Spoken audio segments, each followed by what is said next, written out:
So itong design natin, ipapakita po natin kung paano ito ginawa, yung mga bilog sa gitna at saka yung pagkabit ng mga siding, tips po at DIY. Tara po. Nilalagyan ko pa ng siding. Ito nga pala, oh, walang lang yung ginamit namin na 0.5. Ginting-gunting ko lang mo siya para umikot. Tapos sumabay siya sa Artiflex na bilog. Then nilagyan ko ng metal paring sa gitna. Yun lang yung naging support niya.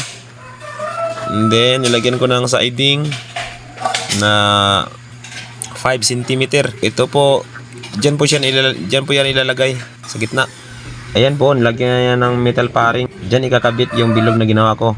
Ayan po, kinakabit na nila. Siyempre, ipapasok natin yung wire dito. Kasi wala yung electrician. Asan kaya yung electrician? Kami na lang magpapasok nito. Siya ay, mag-istorya eh. Ayan, then nire-repeat nila doon sa metal paring na nasa loob. So ito na, malapit na matapos itong design sa dining area. So konting bilis-bilis na para matapos na to. At sa lalim, may nagtatiles din. So kung mapapansin nyo, maraming curve yung ginawa ko. So wall angle lang din yung ginamit ko dyan. Ayan po, natapos na.